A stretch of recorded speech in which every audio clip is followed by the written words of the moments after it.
Rain.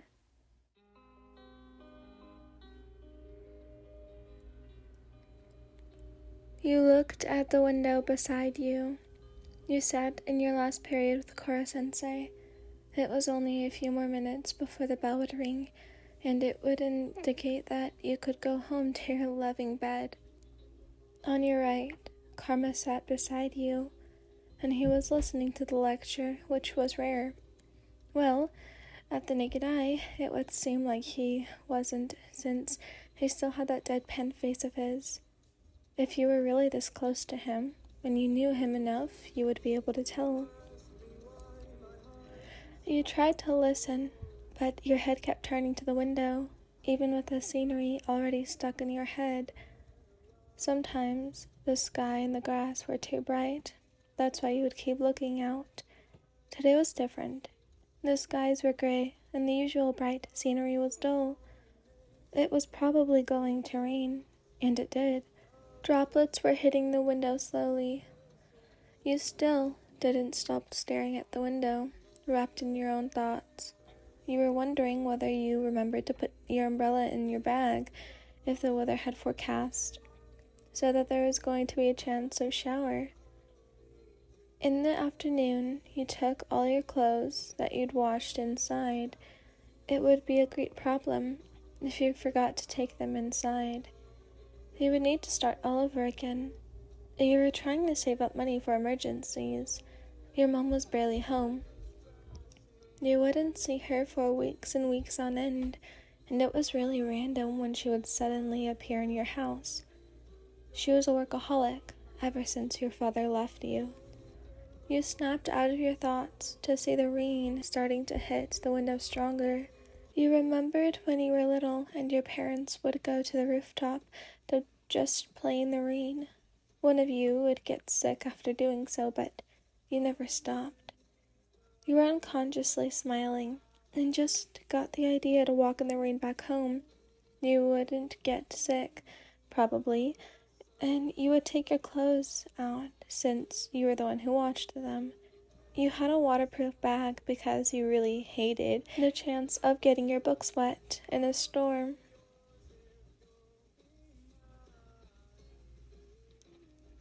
Iirsᴛ, do you have an umbrella with you? I could share mine with you if you want, Cᴇʀsᴏ said as she and Nagisa walked toward you. She was probably curious as to why you were staring out at the window the entire time and why you weren't getting any umbrella from your bag. You smiled and shrugged her off. I'm fine, Cᴇʀsᴏ-chan. Don't worry. Even if I had an umbrella, I wouldn't use it, you thought. Also, aren't you going to share that with Nagisa? You smirked at her as she blushed, and Nagisa tilted his head to the side, clueless as ever. You shook your head lightly and chuckled at Nagisa's antics. Cᴇʀsᴏ clumsily but quickly shoved the cinnamon roll outside and said her farewells fast. You blinked, but then smiled at the idiocy of the two. You went to the bathroom and waited for everyone to go home because you didn't want to see anyone seeing you and scolding you that you shouldn't play in the rain. Should I really do this? You thought for a second. Yeah, I should. You leaned your ears to the door, checking to see if there were still people outside. Once you were sure there weren't, you stepped out of the bathroom, tiptoeing like crazy. You sighed at your actions and walked normally. You walked off campus and felt the rain soak you as it poured down quite strongly. You smiled and skipped happily down the mountain. You looked like a child sometimes, but it was good to do things like this to get out of stress. You were just 15, although at the adolescence, you were still not an adult, so you were a bit of an exception. You were humming your favorite song as you kept walking and going down the mountain. It was cold, but that was fine since it was really hot this morning. Karma was waiting for the rain to at least calm down a little because he'd missed the chance to go when Light as Karasuno Sensei needed to talk with him. and then he had to use the bathroom. He took his umbrella until he'd heard sighing. He took a peek and saw that it was you, walking outside with no umbrella or raincoat. You were wearing boots, though. Seriously weird. He smirked as he followed you outside without you noticing. Once you were both outside, you stepped into the rain and let the water soak you. He eyed you curiously, questioningly, then watched as you skipped down the stairs of the mountain. He ran after you quickly, opening his umbrella since he didn't want your bag to get wet. He walked a little slower since he didn't have a waterproof bag like you. He finally caught up to you, and you were smiling and humming a song. He covered you with the umbrella, although it was actually pointless to do so since he was completely soaked. Wayne-chan, what are you doing out in the rain? You stepped out of the umbrella, still smiling. I just wanted to.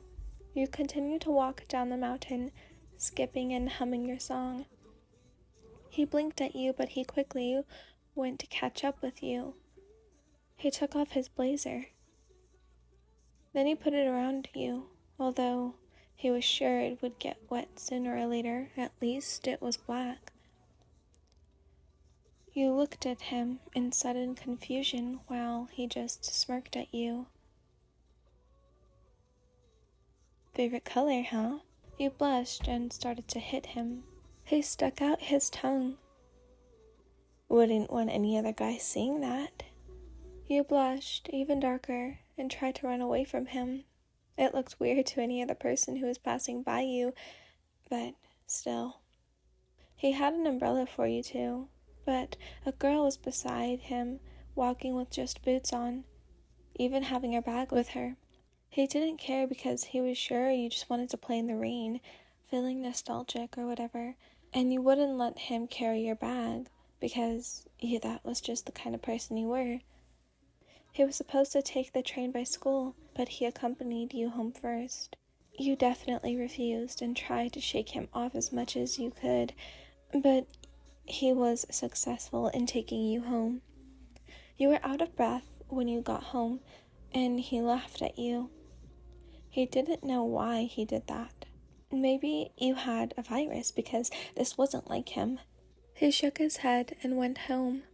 The next day, you gave back his blazer, but he asked you to still accompany him to the ice cream store for gratitude. You didn't actually have someone to go home with since most of them took the train, so you went to the ice cream parlor daily after school. You got so much closer to him, and you were almost inseparable. Years, 3 years had passed. The rain was pouring down heavily. Karma was graduating from high school. He smiled sadly as he stared out the window. He probably looked like an idiot. He saw a hair-colored person walking down the gates. The background wasn't the same as before, since it was on the main campus. You didn't descend from the mountain. Your hair was longer. You were taller. You weren't skipping happily, and you didn't hold a bag in your hands. But most importantly, you weren't there after he blinked. You were gone, and nothing could bring you back.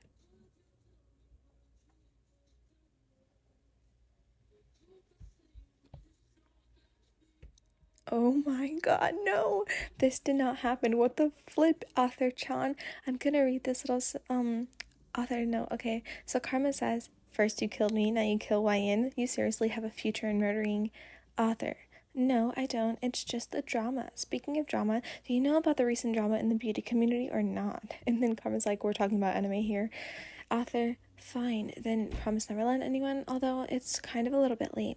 Karma, I'm just going to say the disclaimer since you don't get them anymore. Assassination Classroom does not belong to Yumi, the author-chan here. Bye.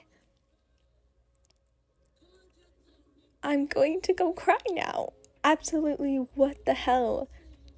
That is so sad. I'm so mad.